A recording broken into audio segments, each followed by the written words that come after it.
Some stories begin in ordinary moments, but end up revealing the deepest parts of people. That's what happened on that afternoon in a bustling bank branch. The bank was crowded. Long lines and murmurs of complaints created a tense atmosphere. Employees rushed back and forth, trying to manage the case, while impatient customers alternated between glancing at their watches and quietly voicing their frustrations. Amidst it all, Maggie Thompson, an elderly woman, waited nervously. She clutched an envelope, her fingers slightly trembling. Maggie had come seeking answers. What seemed like a simple mistake in her account was, for her, a matter of survival. But Maggie was about to face something far greater than just bureaucracy. Maggie finally took a step forward, approaching one of the service counters. She adjusted her coat, trying to appear confident, but her expression betrayed a hint of unease. "I hope they can sort this out today," she murmured to herself, glancing at the envelope with worry. Meanwhile, one of the bank employees, Todd Murphy, walked through the room. He cast quick glances at the customers and, without saying a word, seemed to prioritize only those who appeared to have greater financial means. For Todd Murphy, some issues seemed more important than others. Maggie, with her worn-out envelope, was far from his priority that day. Maggie hesitated for a moment, looking around. She approached the counter and, before speaking, took a deep breath as if she knew she'd need strength to be heard. Maggie didn't know it, but that afternoon would be unlike any other. Her attempt to be heard would lead to a moment of great humiliation, but the unexpected was on its way. Maggie approached the service counter. The teller, Brittany Parker, a young woman with a tired and impatient expression, glanced up briefly before continuing to type on her computer. "Good afternoon, ma'am. How can I help you?" Brittany asked, not taking her eyes off the screen. Maggie adjusted the envelope in her hands and took a deep breath. "Good afternoon. I'm here because my account has some charges that I believe are incorrect. I brought everything I could to try to understand." Brittany finally looked at Maggie, but her gaze was indifferent. She took the envelope mechanically and began flipping through it with little effort. "Let's see. Here it is. These charges are standard, ma'am. They're all listed in your account agreement," Brittany said, pushing the envelope back toward Maggie. Visibly unsettled, Maggie tried to explain. "But I can't afford these fees. This must be a mistake. I was never informed about these charges." Brittany sighed and rolled her eyes, drawing the attention of a few people nearby. "Ma'am, maybe you don't understand how things work these days. Banks have policies, and these fees are automatic. There's nothing I can do," Brittany responded, her tone dripping with disdain. Maggie felt belittled. That response not only dismissed her problem, but also made her feel incompetent. She tried to hold back the tears threatening to fall. Maggie whispered, "I just want what's fair." Brittany crossed her arms and smirked slightly, as if she were in control of the situation. "Fair, ma'am? If you want to avoid fees, you need to keep more money in your account. That's how it works." The public humiliation had begun. Customers nearby whispered among themselves, and Maggie could feel the weight of their stares. Still, she tried to maintain her composure. "It can't be like this. I just want to better understand what happened," Maggie said, her voice trembling. Todd Murphy was about to make things worse for Maggie, but what he didn't know was that someone unexpected was already watching everything. Todd Murphy, the manager, walked toward the counter with firm steps. His presence commanded attention, and Brittany immediately straightened her posture as if trying to appear more efficient.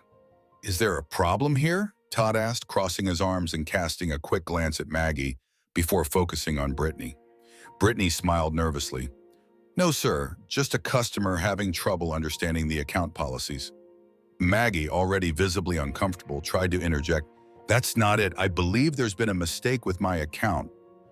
I'm just trying to get it resolved." Todd raised his hand, cutting her off. "Ma'am, if you think there's been a mistake, you should have read the contract before opening your account. Everything is very clear for those who pay attention." Maggie stood silent for a moment, surprised by Todd's harsh tone. She took a deep breath before responding. "I've always kept my account in good standing. These charges appeared out of nowhere. All I'm asking is for someone to review them." Todd let out a brief, almost mocking laugh. "Review, ma'am. What's in the system is in the system. We don't review something that's automatic." Maggie felt the weight of the humiliation deepen. It wasn't just the coldness of the words, but the way Todd spoke, as if she had no worth at all. Maggie looked around, searching for a supportive glance among the customers, but she found only indifference. Some avoided her gaze, while others whispered among themselves. Todd leaned slightly over the counter, looking directly at Maggie. "If you can't afford the fees, maybe this bank isn't the right place for you, though." Maggie opened her mouth to respond, but indignation and shame made it hard to find the words. She looked down at the envelope in her hands, feeling utterly defeated. Todd seemed to consider the discussion over. To him, Maggie was nothing more than an inconvenient customer. But at that moment, something unexpected happened. From across the bank, a discreet figure, dressed in a tailored coat and standing tall, had been watching everything attentively. It was Barron Trump. Known for his quiet yet commanding presence, Barron had come to the bank that day for entirely different reasons.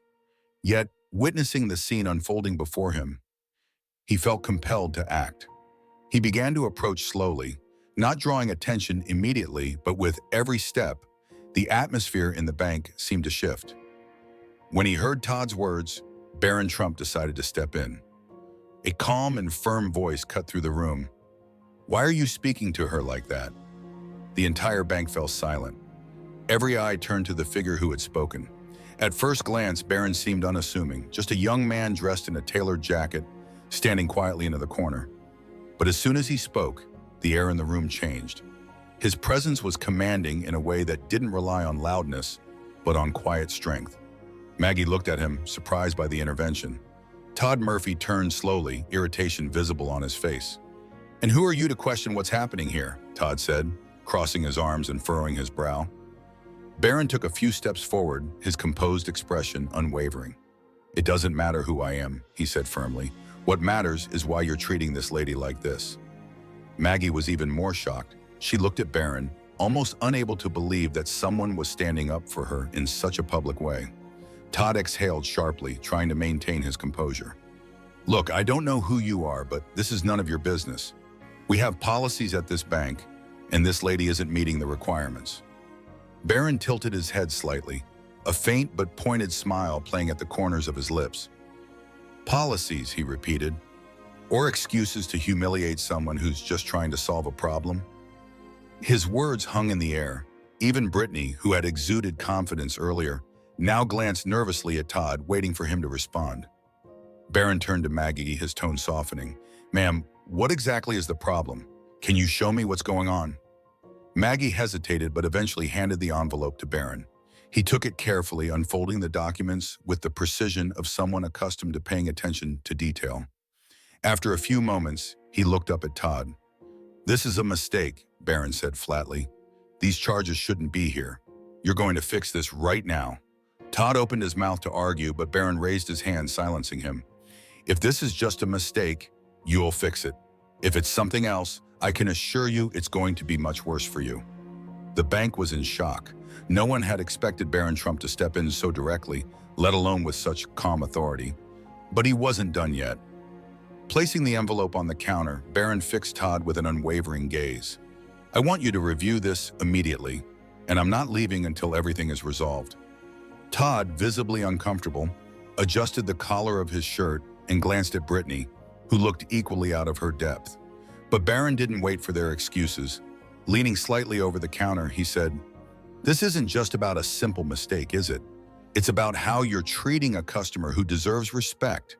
And from what I've seen, that's clearly lacking here."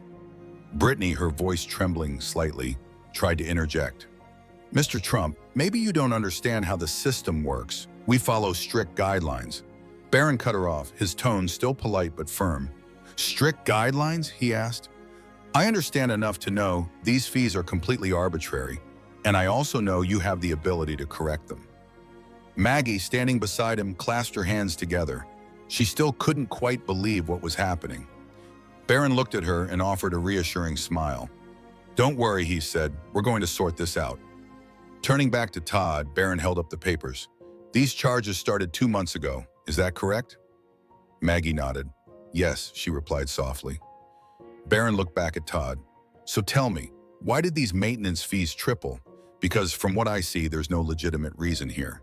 Todd began to stammer, but Barron interrupted him again.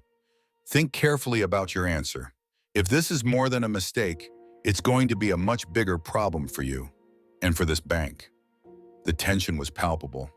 Employees who had previously seemed indifferent now looked visibly uneasy. Todd realized he was out of his depth. Barron Trump wasn't just anyone, and the room seemed to sense that he wasn't going to back down. Todd couldn't keep dodging the situation. He swallowed hard and stepped back. I'll need to review this in the system," he stammered. Barron Trump crossed his arms, his gaze unwavering. "Then start now."